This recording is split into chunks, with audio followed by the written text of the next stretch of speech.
Si aking asawa. Ayan. Kanina pa kami alas 5 naghihintay sa inyo. May church po. Ay, narito pala yung tiga Ilocos. Yung famous na empanadang Ilocos. Ayan, no. Guys. Ayan, no. May YouTube ako tsaka Facebook. Punta lang kayo dito. Punta lang kayo dito sa Dubai. Ay, sa Alain pala. Sa Alain, nato sila. Ang sasarap ng mga paninda. Ayan, no. May kikiam. Cheese stick, yan ang gusto ni Jacos. Ayan, tingnan natin ang empanada nila. Ilocos daw yan, no? Ganyan pala, pwedeng kunan. Apo, yes po, pati po ipaggawa kung gusto. Oo, ayan, no? Ayan, ganyan pala sila gumawa. Empanadang Ilocos daw yan. Ayan, mga kabayan. Nasisipag nila, bro, mo galing. Kaya pala hindi sila agad nakapagbukas. Nagtatrabaho pa. Paglabas sa trabaho, ayan, dito sila tumutuloy sa pwesto nila. Ayan, ganyan palang gumagawa ng empanada. Masarap ang empanada nila, kakaiba. Paborito ng manugang ko, tsaka yung anak ko. Marami lang umalis sa kakaintay sa inyo. Opo, may church kasi kami. Saturday. Ganyan pala, minamasa-masa. Tapos ayan ang kanyang gulay. Yung palang itlog ni Olan at saka ni yung dalawa, ano lang, malasado lang. Ready po, sige lang po. Ayan, no, ganyan pala siya. Mapupunta sa YouTube yan. Ay, salamat. may Facebook din ako. Ayan, no, tandaan niyo mukha. Tiga Ilocos kayo. Opo. Kaya nga Ilocos empanada yan kasi tiga Ilocos sila, yan, no, mag-asawa sila. Ang sisipag nila. Ayan, palisan na lang po, mama. Autograph muna saglit, ma'am, ha? Kaya alam mo, yung mga bumibili rito, ayan, no, sinusulat pa yung mga pangalan nila. Sa dami ng bumibili, kailangan nilista mong pangalan mo tapos tatawagan ka nila kapag luto na yung empanada mo. Diba? Ganyan ka-famous ang empanadang Ilocos. Thank you, ma'am. Ayan, no. Yan, no, Sarapan mo yung empanada ni madam, ha? Oo, lutong manyaman yan. Kaya mga kapampangan, no. Kapampangan ka, Oo, madam. lutong manyaman yung aking YouTube channel. Sasabihin ko sa inyo kapag nakaano na, ha. Sige nga, Naka-upload ma'am. na. Kami sa Bros. O sige, kapag ano na, ha. Bros Northern Delicacies yung page namin. Mas marami ka. Mas marami ka sigurong subscriber. Ako na pabayaan din sa pag-aalaga ng mga po.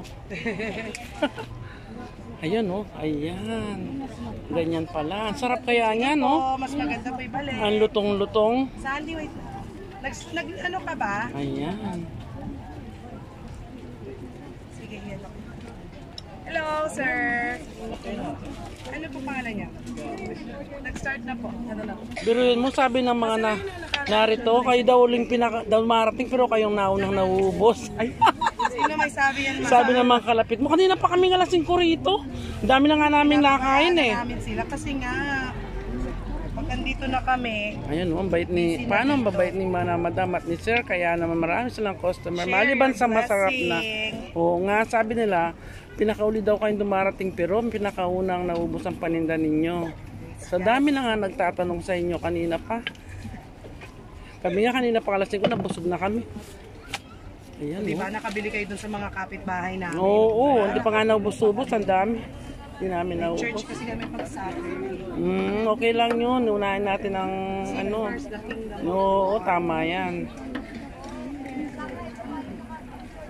Tama naman yun.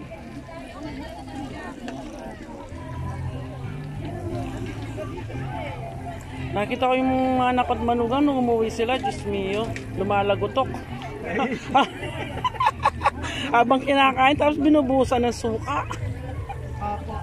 Eh, kinuwento sa tatay nila. Ayun, galing sa Dubai na galing. Tara, punta tayo doon, masarap ang empanada nila. Kaso nabusog na, nakatatlong balot, nakamami na, nakabalat manok na, ang dami nang kinain. May empanada.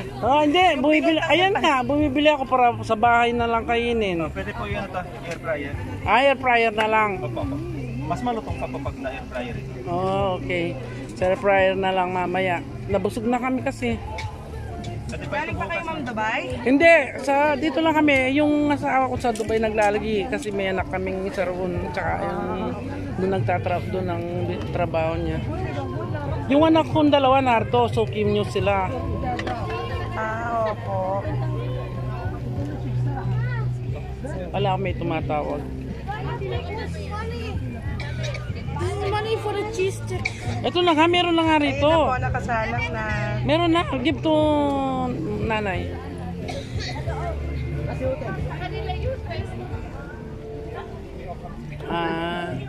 Yung cheese stick ng bata. Opo, nakasalang na po.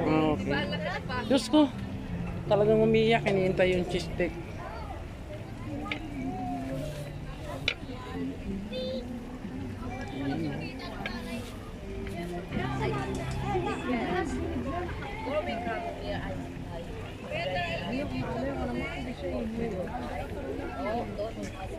Nafsa sa Yara Maro. Nafsa din. May naman bisil talaga niya. That's why I asked.